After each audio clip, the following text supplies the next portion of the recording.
Buenos días, estimados estudiantes, reciban un cordial saludo. Estamos en la semana número 3, lecciones 5 y 6, y vamos a dar paso entonces al avance hacia la competencia número 2 del curso Teoría Administrativa y de Negocios, donde el objetivo es analizar los aspectos y componentes fundamentales que orientan la dinámica de las organizaciones. Es interesante pues ver que ya con la evaluación de la semana anterior y con lo reunido en las semanas 1 y 2, que es esa historia y fundamentos y origen de la administración y la historia del siglo XX de la administración, nos damos una idea sobre estos aspectos fundamentales de la corriente administrativa, que en esencia está distribuida en 4 escuelas: la clásica, la humanista, la escuela de sistemas y la escuela ecléctica, y adicionalmente pues que hay un proceso administrativo que es el que se lleva a cabo, que es el que rige las operaciones, es el que rige la conducta del administrador, del gerente, y va a regir la conducta de ustedes como ingenieros financieros cuando tengan personas y recursos a su cargo, y es planear, organizar, dirigir y controlar. Bueno, en este momento esos son los elementos fundamentales de la corriente administrativa que necesitábamos lograr con esta competencia. Vamos entonces a analizar los aspectos y componentes fundamentales que orientan la dinámica de las organizaciones. Y en ese sentido, pues tenemos que entrar al papel del gerente. Vamos a avanzar un poco aquí hacia estos lugares. Ya habíamos pasado por estas diapositivas y vamos a avanzar entonces hacia la organización empresarial. La organización empresarial es un conjunto de personas e instalaciones con una disposición de responsabilidades, autoridades y relaciones. Esta es la definición que nos contribuye, que nos aporta la norma ISO 9000 en su versión 2005. Esta versión de la ISO, voy a poner pantalla gigante, qué pena con ustedes, no tenía la pantalla abierta.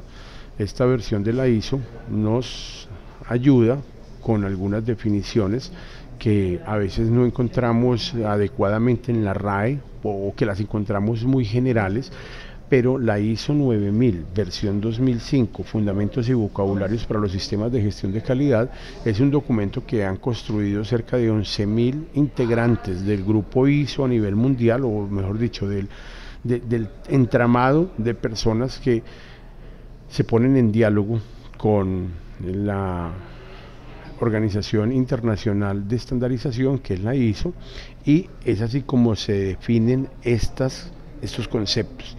Entonces, tengan en cuenta este concepto porque, como dirían los profesores tradicionales, es un concepto de parcial. Estas son cosas que hay que tener almacenadas en la cabeza memorísticamente. Yo no les voy a hacer parciales, ustedes los parciales, o sí voy a hacer parciales, los estamos haciendo de una manera más dialógica, de una manera discursiva.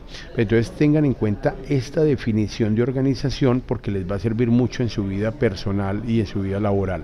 Organización: un conjunto de personas e instalaciones con una disposición de responsabilidades, autoridades y relaciones. Punto. Ejemplo: una compañía, corporación, firma, empresa, institución beneficiaria, una cooperativa, una combinación de las anteriores.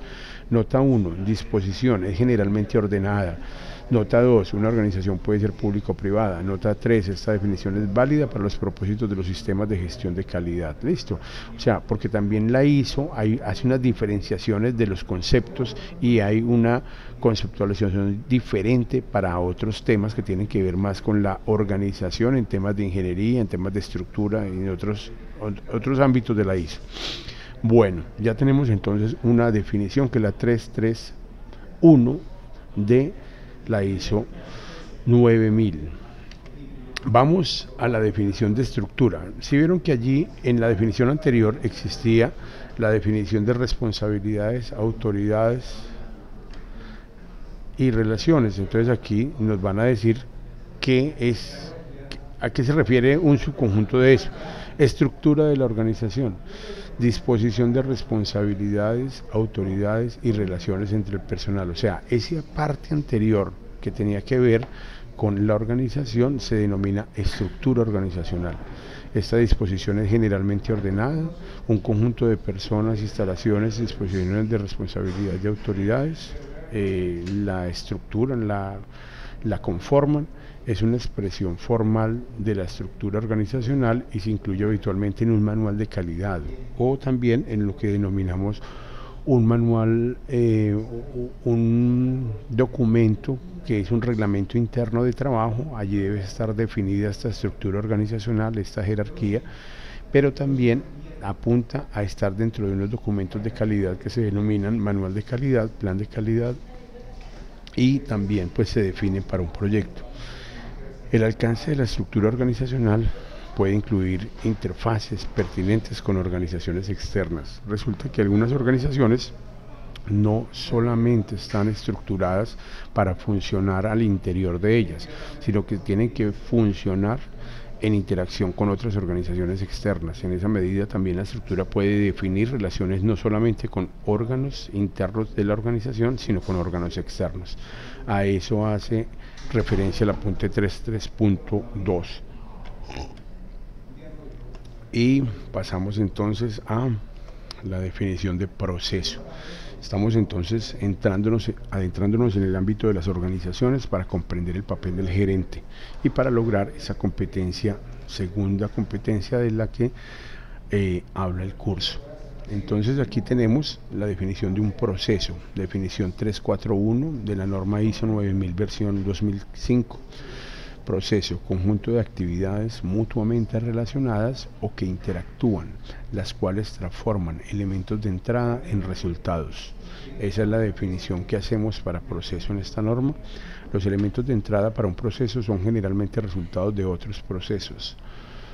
Importante entender esto porque esto ya empieza a darle un sentido de sistema a la organización. Aquí hay unos procesos que generan salidas y esas salidas se convierten en las entradas de otros procesos. Los procesos de una organización son generalmente planificados y puestos en práctica bajo condiciones controladas para aportar valor. El asunto de la condición controlada tiene que ver con la medición para la mejora. Si los procesos no se miden, si los procesos no se aplican bajo normas estandarizadas o bajo cierta normatividad, va a ser difícil hacer una medición, un mejoramiento de ellos, porque pareciese que funcionan de manera natural y no hay como una estructura de control al interior de ellos. Un proceso en el cual la conformidad del producto resultante no puede ser fácil o económicamente verificada se denomina habitualmente un proceso especial. Pero esta nota 3 es una salida para cuando hay procesos, por ejemplo, que requieren cierto grado de secreto, cierto grado de confidencialidad. Entonces hay procesos especiales donde no es fácilmente cuantificable la conformidad del producto, porque la idea del proceso es verificar que estas actividades mutuamente relacionadas que interactúan y transforman los elementos de entrada en resultados puedan ser medidas en esta parte final de los resultados. Ese es el objetivo en las organizaciones de definir los procesos. Entonces ya vamos en 3 definiciones, que son la definición de organización, estructura organizacional y proceso. Pasemos entonces a una visualización aproximada de lo que sería un proceso. Tenemos que un proceso, de acuerdo a la descripción que nos acaban de aportar, sería una delimitación de unas actividades que se realizan donde unas entradas se convierten en información, insumos, dinero, se pueden transformar mediante estas actividades en unas salidas, productos o servicios, ¿cierto? Estos procesos están a cargo de un líder que tiene un objetivo de proceso, ¿cierto? Una persona está a cargo de un proceso. Esa es la característica del proceso. Esos procesos muchas veces tienen personas a cargo y esas personas tienen también a su cargo recursos como conocimiento, tecnología, infraestructura, maquinaria y algunos elementos adicionales que son fungibles, que se consumen en el proceso como documentos, indicadores, o sea, que se utilizan en el proceso. Más allá que fungibles, pues me refiero a elementos que rigen el proceso, elementos que definen ese comportamiento del proceso.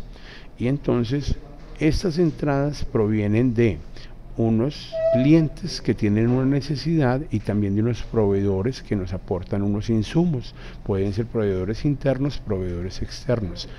Este cliente expide unas características de requisito, unas características de necesidad que son transformadas en esta información, que son consolidadas los aportes como insumo de los proveedores, y hay un dinero, hay un efectivo que rige todo proceso, porque hay que adquirir y hay que pagar unos salarios, hay que adquirir unos productos, para que al final tengamos una satisfacción de ese cliente que al principio planteó un requisito o una necesidad.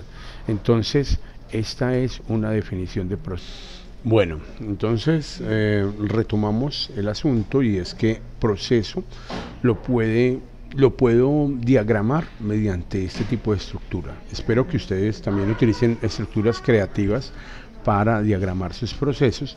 No hay problema, esto no está escrito en piedra, uno puede diagramar los procesos de diferentes formas. Se van a dar cuenta muchos de ustedes que trabajan en esas organizaciones que los consultores son muy creativos y cada uno diagrama los procesos, el uno con bolitas, el otro con flechitas, el otro hace diagramas de bloque, el otro hace diagramas organizacionales, pero son diagramas de proceso, al fin y al cabo, que lo que buscan es representar esto que acabamos de decir en la literatura, ¿cierto? O sea, es tratar de documentar que un proceso es un conjunto de actividades mutuamente relacionadas o que interactúan, las cuales transforman elementos de entrada en resultados. Listo, entonces ahí no hay una camisa de fuerza, se vale cualquier representación gráfica. Bueno, vamos a una definición que no está en la norma ISO 9000, pero que vale la pena que la entendamos, y es que cuando usted trabaja con un ingeniero industrial o con un ingeniero de procesos, de los tradicionales, una persona que se haya graduado hace 20 años o más, siempre va a decir: deme la definición de tarea y deme la definición de actividad. Resulta que esta norma no trae ni definición de tarea ni definición de actividad. Esta norma lo que busca es que el concepto de proceso englobe esas dos definiciones anteriores, que antes eran estrictas para diagramar procesos. La definición de actividad igualmente es un conjunto de actividades mutuamente relacionadas, y la diferencia que habría entre una actividad y un proceso es que no siempre la actividad va a estar a cargo de una persona. La actividad puede estar a cargo de una... Bueno, entonces la diferencia entre proceso y actividad es esta definición o esta característica, y es que no hay una estricta obligación de que la actividad esté a cargo de una persona, ¿cierto? O sea, puede ser una máquina en la que realiza una actividad. Hoy en día, en un mundo en el cual hay mayor automatización, hay una secuencia de actividades en algunas empresas. Vamos a poner un caso como el de Extra, que hace recipientes plásticos, y uno nota que hay procesos muy grandes que están compuestos por 7 u 8 actividades, de las cuales 4 o 5 de ellas se realizan directamente por una máquina que le entrega productos a la otra máquina, donde ni siquiera interviene un ser humano para trasladar el inventario en proceso, sino donde ya hay una secuencia, una cadencia, y se cumplen una serie de actividades. ¿Por qué es importante definir una actividad en muchas ocasiones? Porque es un elemento de control. Dentro de la definición de proceso se habla de actividades. Entonces una actividad es como el átomo cuando estamos hablando en biología, es un elemento indivisible, o más allá que indivisible, es un elemento de observación donde uno puede identificar lo mismo. Hay unas entradas, hay unas salidas, y hay una secuencia de acciones, pasos o diagrama de flujo que cumple una acción, y a eso se le engloba en una definición de acción. Entonces vamos entendiendo un concepto fractal, digámoslo así, de definiciones que al final todas son las mismas. ¿Qué hace una organización? Una organización hace lo mismo, toma unas necesidades de un cliente, toma unos insumos de unos proveedores, le ingresa dinero por parte de unos inversionistas, y eso lo delimita y lo convierte en un proceso gigante. Eso es una organización, ¿cierto? Es lo que hace Coca-Cola, eso es lo que hace Nike, eso es lo que hace Toyota, eso es lo que hacen las empresas grandes. Bueno, entonces pasemos a definiciones más refinadas. O no, más refinadas no diría yo. Vamos, pasemos a comprensiones de esas definiciones. Voy a suspender aquí el video para que sea la lección número 5 de 15 minutos, que creo que es suficiente, y pasaremos luego con esta definición a la definición número 6.